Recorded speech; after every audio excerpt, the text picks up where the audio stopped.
Greetings, everyone. Pete Pardo here from Sea of Tranquility. Welcome to pick number one of albums that are 30 years old in 2024. We're looking back on 1994. I almost said 1984 again. It's hard to get out of the mode of what you've been in for a whole month straight, right? Yes, 1994. So we're looking back on our favorite 31 albums from 1994 that are celebrating their 30th anniversaries or birthdays this year in 2024. And today for my inaugural pick number one, right? And again, I'm not putting these in any order. It's just so hard to rank all these, so many albums like this. It really, really is. So I think it's more just a celebration of all of our favorite albums. We've put them all together, right? And we just cuddle them all together and say, yeah, good to hang out with all of you. So we're going to talk about all of you this month and go back and revisit 1994. So this, and again, I do want to mention, I know lots of people who follow the channel, often complain about how the 90s was such a terrible year, a terrible decade for music. Well, it really depends on what you were listening to, right? There was a lot of changes going on, but, and I thought during the 90s too that it was it wasn't a great decade for music. But like in the years since, going back and seeing all the stuff that I missed, right? Because I was like, well, there's no more really of this, so I'm going to start listening to this, and I don't like this that's popular, so I'm like, some of the really, really mainstream music, maybe, wasn't so great. But there was still a lot of really, really good stuff that came out in the 90s, as we're going to visit together all month. So let's get started. So this is the second solo album from this British singer. It came out June 6, 1994. Recorded at various studios throughout the year, produced by Shea Baby for Mercury Records here in the States, EMI in Europe. Bruce Dickinson's Balls to Picasso. Of course, Bruce from Iron Maiden, right? In his solo career. He's got some really good solo albums. He's got a brand new one coming out. Geez, is that coming out today? I think it's coming out today, actually. His brand new one, first in many, many years. But we're going back now. There he is. All right. He had the really long hair. And this is a very, very cool album. I liked this the minute I got it. Thought it was great. Bruce, of course, on vocals. And then what he called his Tribe of Gypsies band, which comprised of Roy Z on guitar, Eddie Casillas, bass guitar, Dave Ingraham on drums, Doug Van Boeven percussion, with a little help from Dean Ortega on backing vocals. Got Dickie Frazier play some drums on here as well. Mario Aguilar, a little bit of percussion. Richard Baker on some keyboards, right? Really strong album with some really, really great tunes. You got the killer Cyclops kicks it all off. So good. This is just such a great, great metal record from Bruce. Again, he was feeling a little kind of claustrophobic and frustrated in Iron Maiden. He just wanted to go do his own thing, write his own songs, get different players and whatnot.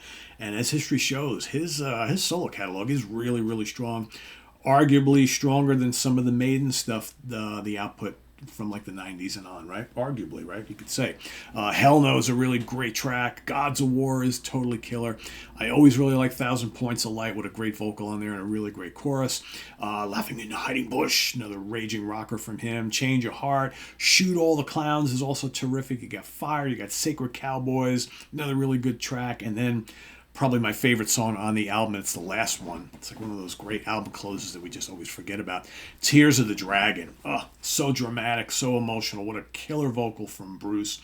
You got great riffs and solos from Roy Z all throughout this album. He's such a really good player. Not only is he a great producer and songwriter, but he's a really, really good guitar player. I always like when Bruce gets together with Roy Z. Excellent stuff. I really like this album. And as strong as this album is, he's got even better. That's the crazy thing. He's got a couple other albums that come up a little bit later on that I think are just, even push the envelope even further than this. Just really great songs, great playing, and, tighter song, not as expansive and kind of epic as Iron Maiden, just a little bit more straight-ahead metal songs. So, charts, Austria, number 26, Dutch charts, 82, Finland, number 6, Germany, number 46, Hungary, 46, Japan, number 25, Sweden, number 8, Switzerland, 29, UK charts, number 21, and Billboard Top 200 just made it to number 185. So not a big mover here in the States. But again, this is 1994, right? You got grunge and alternative rock and metal is more kind of the thing happening at the time. Let's see, what else? Singles, Tears of the Dragon, Finland made it to number 6, UK number 28, and the US mainstream rock charts made it to number 36. And then Shoot All the Clowns, Finland number 20, and UK singles chart number 37. So not too shabby. No certifications, but still a very respectable album for him, and I think a sign of even greater things to come. So that is my pick for today. Balls to Picasso from the mighty Bruce Dickinson. Let us know what you think of this down in the comments below, as well as your pick for today. Pick number 1, albums that are 30 years old in 2024. So looking back to 1994, visit us on the web at www.seatranquility.org. We're on Facebook, we're on YouTube all together all the damn time. Please subscribe if you haven't already and click on that notification bell so you get alert of all of our content as a post. And please do hit the like button before you leave. Also down below, down there in the video description, we got the links to our Ko-Fi page for channel donations, our merch page, and our Cameo page. All of that helps support the channel, so thank you so much in advance for everything you do there.